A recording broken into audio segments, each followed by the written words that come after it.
In this session, we will be covering a portion of the transaction entry window, billing insurance.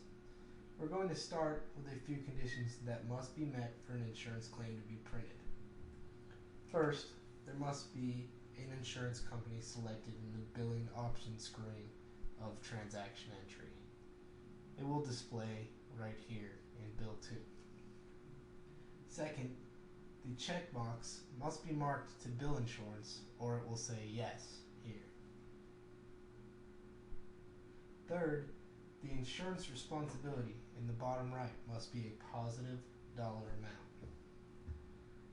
Fourth, the insurance cannot be marked paid right here. And last, conditionally, the status box can affect whether a claim prints or not. Assuming all those conditions are met, we will click the Print button at the bottom of Transaction Entry and select Print Insurance. There are three tabs on this window. The first box on the first tab is without a doubt the most important box. This is where you select the claim format or form that you are using to generate claims. To date, most paper claims will be done with the CMS 1500, but for electronic claims there are many different forms to choose from. The format will be either ANSI or print screen, and that info must be obtained from your clearinghouse. Below that box is the insurance to print. You will simply select whether it's primary, secondary, or tertiary, or all. Underneath that is the batch number. This is a number stored in AltaPoint used for tracking, which can allow you to reprint claims or track status with your clearinghouse. This number increments by 1 every time a claim is created. Following that, we have 5 checkboxes. Show insurance payments and show patient payments means just that. It will print the payments on the form. Print insurance labels allows you to automatically print mailing labels for the insurance company. This would only be used for paper claims. Print on plain paper means just what it says. With a select few forms, it will print the lines of the form instead of requiring you to use a pre-printed form. This function is, however, fairly outdated, as most clearinghouses and insurance companies are using special ink on their forms for the scanners. Last, create billing log is self-explanatory. On the right side, the first box is for claim type. It's either paper or electronic. Next are the print options.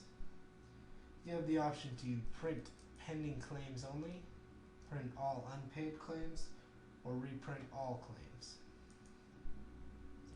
If you choose reprint all or reprint unpaid claims, you can enter a date range in the dates last printed boxes. This will narrow the search and help give the results you are looking for. On to the next tab.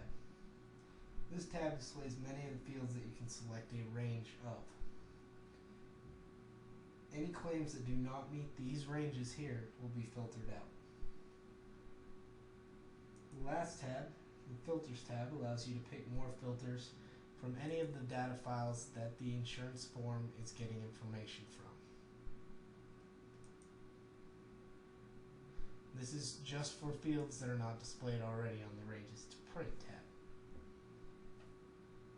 There are 5 buttons along the bottom. The first will either say print claims or process claims. If it's paper, it says print, and it does just that, it sends it to the printer. If it's electronic, it says process, and it brings up a window to designate a file name when you click it. Preview claims only works with paper claims, and it just allows you to see an on-screen preview. Validate claims brings up another window.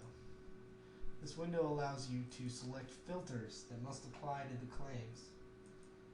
When you've chosen these conditions, you click the Validate Claims button, and it tells you whether or not the claims meet those conditions.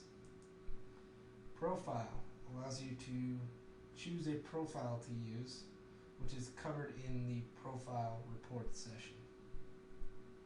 And then there are the help and cancel buttons. This concludes this session.